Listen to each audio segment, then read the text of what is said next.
FBI agents, what incident traumatized you for the rest of your life? I've been involved in a lot of disturbing FBI raids before, but when my boss offered me $1 million to explore a religious cult, there was no way I could turn down the offer.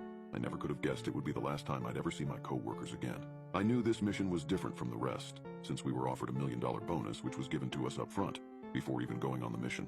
There was no way I could turn this down. However, as soon as I set off with my team, we knew something was horribly wrong. The mission itself was presented as a simple one, but the circumstances surrounding it were more unusual. We're staging a raid on a fanatical religious cult in Montana. Real psychotic bunch, I remember the boss telling me.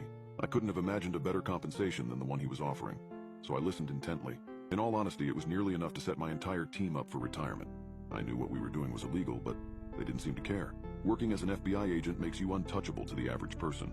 You're considered a high-ranking person, but there's people with a lot more power than us, the bosses of the FBI. They don't care if the mission is illegal, if it goes against all morals. If it completes the objective, then do whatever is needed. I never could have guessed how much worse this mission would actually be. I know it's not important for the job, but what's the purpose of this raid? These guys growing pot or something? I asked. The question came out snarkier than I'd intended it to. Our boss just grinned. I guess he had a sense of humor. Well, he began. I doubt you'll be telling anybody, so I suppose you might as well know. He seemed confident in that assumption. Maybe a little too much so. These people stumbled upon something that they shouldn't have, he continued. And then they tried to hide it. Better not be something that's moments away from exploding, I said. The boss laughed this time. It's not so simple. What do you know about the existence of extraterrestrial life? I raised my eyebrow. What the hell was he about to tell me? You're asking me if I believe in aliens, I responded. I took a second to consider it. Sure, why not? He went on to explain the real objective. It sounded absurd, but I could tell there was some deep truth in what he was saying. He lacked any emotion on his face. Apparently, a UFO had crashed on a farm in southeastern Montana a few days prior. As luck would have it, this farm belonged to the Church of Blissful Ascension, the cult in question. Shortly after it landed, some cult members stumbled upon it, subsequently being ordered to drag it into the leader's farmhouse, which was quite literally a mansion. The most interesting part about this was the UFO itself. It was allegedly about 12 feet wide, 3 feet in diameter, and shaped like a pill. Before it landed, it had been moving erratically, seemingly teleporting short distances every few seconds or so. After it landed, some kind of dark green fluid began leaking out of it. Now for the actual mission.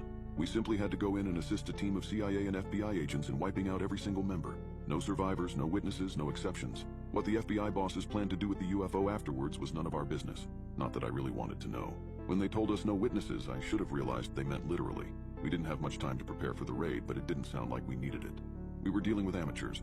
Most likely just trigger-happy rednecks who couldn't strategize or aim for shit. I suppose raid wasn't the most apt way to describe the job. It seemed more like a slaughter than anything else. My team of 6 met up with the military team at a small underground complex used by the FBI for clandestine operations located about 30 minutes away from the farm. There, we geared up, went over tactics, and were told to repeat the objective at hand. No witnesses, no survivors. After all that was said and done, we piled into a SWAT truck and drove off. We suited up in black tactical gear provided by our bosses themselves. This part was a bit odd to me. We had our own gear, stuff we'd been using for the longest time. Both sets were nearly identical, but the agent still insisted that we use theirs. The atmosphere in the truck was also disconcerting. Maybe it was just in my head, but everybody seemed so stiff. The agents clutched their rifles with iron grips while staring blankly ahead. My team tried talking amongst ourselves, but every word just felt awkward. I just chalked it up to nerves, which didn't make any sense because I'd never felt nerves like that before. I think they knew something I didn't. After what felt like hours, we finally arrived. Stopping some odd yards